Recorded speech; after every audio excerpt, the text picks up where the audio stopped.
Ordubadın Gəncə kəndi. Mən bu kənddə bir dəfə də olmuşam.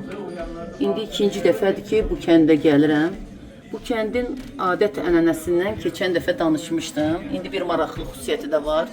Kənddə qadınlar, deməli xüsusilə deməli çarşaflarda gəzirlər. Yəni müəyyən ayrı-ayrı tədbirlərə gedəndə, hüzur məclislərinə gedəndə, hətta kəndin içində belə.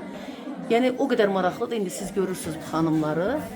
Hamısı çarşafdadır. Yəni çarşafsız küçəyə çıxmazlar. Mən hətta bir müşahidəm də var ki, əgər bir nabələd maşın, avtomobil görərlərsə, dərhal qadınlar yaşmanır və üzlərini divara çevirirlər. Bu kəndin özünə məxsus bir adətidir. Qədimdən belədir. İndi mən bir məclisdəyəm, bilmirəm indi xanımlardan kimsə danışdıra biləcəmmi, bilməyəcəmmi. Amma çalışacağam ki, kimlərinsə fikrini öyrənə bilim. Yəni çarşaf bu kənd üçün nədir? Salam xanımlar. Deməli, sizlə söhbət eləyə bilərəmmi? Bax, çarşafdasınız, maşallah, nə bilim, yadıma bizim qədim məşhur filmləri salırsınız. Bu çarşaf Gəncə kəndindədir, eşitdiyimə görə. Nə əhəmiyyət kəsb eləyir, bax, bu çarşaf sizin üçün? Bir xanım... Necə? Orada xanımla soruşum desin. Elə mi? Orada danışacaqlar. Siz danışmaq istəmirsiniz.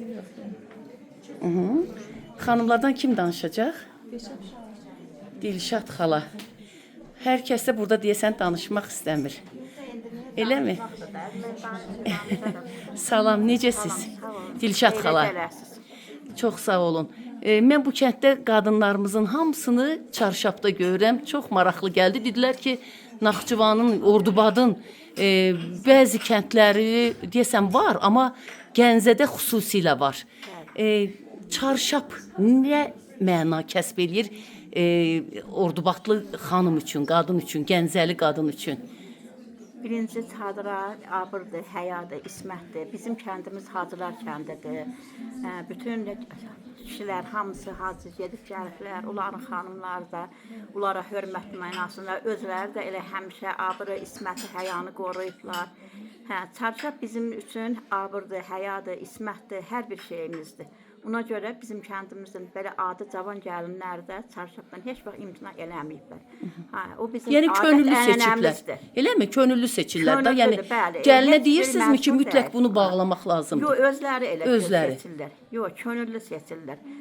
Kənardan gəlin alsanız o da qaydalara əməl edirmi? Açır, evdə anasını çarşaflı görür, evdə özündən böyük bacısı, alınlı bacısını çarşaflı görür. O da o adət-ənənəni unutmur, götürür. Bizdə heç bir məcburiyyət yoxdur. Hamı könüllü bu çarşafı götürübdür. Çox gözəl, çox maraqlıdır. Mən hətta bu xanımı da çəkəcəm mütləq. Bayaq deyir ki, qızım bu kəndə gəlin gəldi və siz də qonşu Nüsnüz kəndindən, eləmi? Sizdə varmı çarşaba bürüm? Bizim kəndimiz yoxdur, davam eləyirlər. Yaşlılar örtür. Qızınız gəldi burada, çarşaf bağladı və siz də ana kimi dediniz ki, qızım bağlayırsa mən də bağlayayım, eləmi? Sizin üçün nədir çarşaf?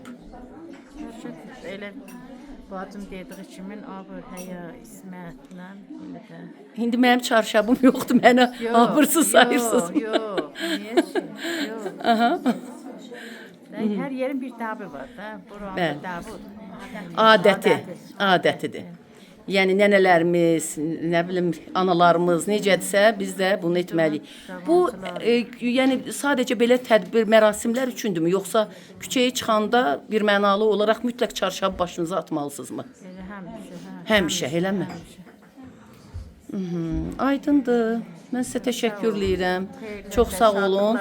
Və bunu da nəsildən nəslə ötürürsünüz də, yəni. Biz nəsildən nəslə gözümüzü açmışıq, belə görmüşük, belə adətimiz də belə gedir. Biz nəsildən nəslə ötürülən bir adət-ənənədir. Bəs kənardan gələn gəlinlər buna əməl eləyirmi? Kənardan gələn gəlinlər. Gəlirlər, görürlər, götürürlər hamısı. Oldu, sağ olun, çox sağ olun. Bir daha xatırladım ki, bax bura Ordubadın Gəncə kəndidir və Gəncə kəndində xanımlarımızın hamısı tədbirlərə, küçəyə çıxanda çarşafla çıxırlar.